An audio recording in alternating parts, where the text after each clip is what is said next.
বাজেটে বিড়ি শিল্পের শুল্ক বৃদ্ধি না করা, নিম্ন স্তরের সিগারেটের মূল্য বৃদ্ধি করা সহ ৫ দফা দাবিতে মানববন্ধন কর্মসূচি পালন করেছে বৃহত্তর রংপুর অঞ্চল বিড়ি শ্রমিক ইউনিয়ন।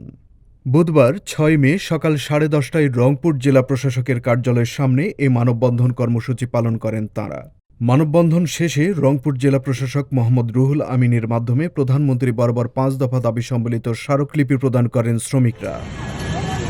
শ্রমিকদের অন্যান্য দাবিগুলো বিড়ি শ্রমিকদের কর্মদিবস বৃদ্ধি করা, বিড়ির ফ্যাক্টরির লাইসেন্স থাকলেই ব্যান্ড রোল উত্তোলন বাধ্যতামূলক করা এবং নকল বিড়ির উৎপাদন ও বিক্রয় বন্ধ করা। মানববন্ধনে বক্তারা বলেন, বিড়ি একটি দেশীয় শ্রমনির্ভর শিল্প। বৃহত্তর রংপুর অঞ্চল সহ সারা দেশে ১৮ লক্ষ সুবিধাবঞ্চিত শ্রমিক বিড়ি কারখানায় কাজ করে জীবিকা নির্বাহ করে। কিন্তু বিগত ফ্যাসিস্ট সরকার এই শিল্পকে ধ্বংস করতে বিদেশি সিগারেট কোম্পানিগুলোকে নানা সুযোগ সুবিধা দিয়েছে। ফলে প্রকৃত রাজস্ব প্রদানকারী বিড়ি মালিকরা অসংখ্য কারখানা বন্ধ করতে বাধ্য হচ্ছে।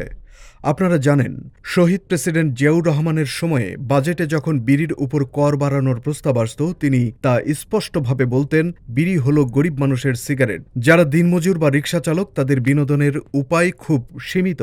তাই বিড়ির উপর ট্যাক্স বাড়িয়ে তাদের উপর চাপ বাড়ানো যাবে না। সুতরাং বর্তমান সরকারও বিড়ি শিল্প ও শ্রমিকদের কর্মরক্ষার্থে আগামী বাজেটে বিড়ি শিল্পের উপর শুল্ক বৃদ্ধি করবে না বলে আমরা আশা করছি। এই শিল্পের উপর যদি ২০২৬-২৭ বছর বাজেটে যদি কখনো কোনোভাবে যদি শুল্ক বৃদ্ধি করা হয়, শত শত কোম্পানি বন্ধ হয়ে যাবে, কর্মসংস্থান নষ্ট হবে, এই শ্রমিককে তারা বেকারে পরিণত হবে। আমাদেরকে স্বপ্ন দেখানো হয় বিকল্প কর্মসংস্থানের। আমরা মনে করি এটি একটি স্বপ্ন, এই স্বপ্ন কেউ বাস্তবায়ন করবে না। বর্তমানে আমরা বিড়ি শ্রমিকরা অনেক শক্তিশালী হিসেবে মনে করি। আমাদের রাষ্ট্র ক্ষমতায় আছে জাতীয়তাবাদী দল, প্রধান প্রেসিডেন্ট জিয়াউর রহমান। এই বিড়ি শিল্পের যে অবদান আছে, তার সময় বাজেটে বিড়ির উপর কোনোভাবে রাজস্ব বৃদ্ধি ছিল না। আমরা তার সুযোগ্য সন্তান জনাব তারেক রহমান প্রধানমন্ত্রীর কাছে আবেদন জানাই, ২০২৬-২৭ অর্থবছর বাজেটে আপনি আপনার পিতার মতো বিড়ি শিল্প রক্ষা করবেন, লক্ষ লক্ষ শ্রমিকদের জন্য কর্ম রক্ষা হয়, এটা দৃষ্টি দিবেন। শ্রমিকরা আরও বলেন, বর্তমানে দেশের টোবাকো মার্কেটে ৮০% দখল করে আছে নিম্ন স্তরের সিগারেট। তাই বিড়ি শিল্পের অস্তিত্ব রক্ষার্থে নিম্ন স্তরের সিগারেটের মূল্য বৃদ্ধির জোর দাবি জানাচ্ছি। এছাড়া নানাবিধ প্রতিকূলতার মাঝে টিকে থাকা বিড়ি শিল্পের গলার কাঁটা হয়ে দাঁড়িয়েছে নকল বিড়ি। নকল বিড়িতে সরকার বিপুল পরিমাণে রাজস্ব হারাচ্ছে এবং প্রকৃত রাজস্ব প্রদানকারী বিড়ি মালিকরা ক্ষতিগ্রস্ত হচ্ছে। সুতরাং দেশের অর্থনীতিকে সমৃদ্ধশালী করতে হলে নকল বিড়ির উৎপাদন ও বিক্রয় বন্ধের প্রয়োজনীয় ব্যবস্থা করতে হবে।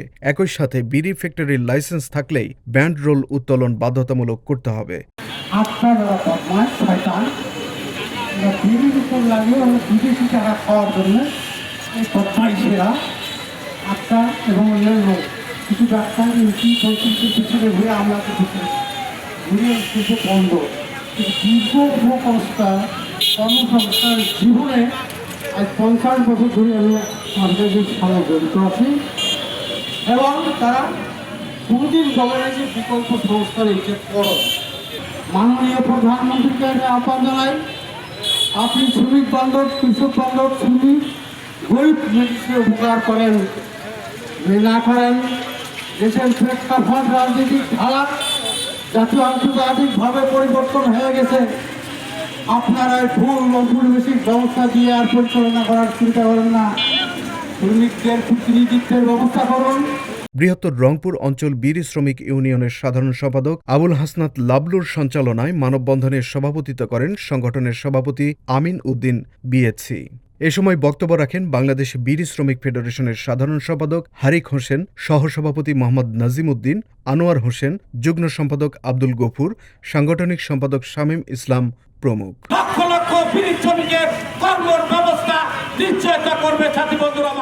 মানববন্ধনে শ্রমিকদের হাতে হাতে নব্য ইস্ট ইন্ডিয়া কোম্পানি বন্ধ করতে হবে, দেশীয় শিল্প রক্ষা করো, বিএটির পণ্য বর্জন করো, বহুজাতিক বেনিয়া হটাও, বিড়ি শ্রমিক বাঁচাও, বিড়ি শিল্পের কিছু হলে জ্বলবে আগুন ঘরে ঘরে, ব্রিটিশ আমেরিকান টোবাকো ফুসফুস পুরায়, এদেশের টাকা পাচার করে বিদেশের সহ বিভিন্ন স্লোগান সম্মিলিত ফেস্টুন দেখা যায়।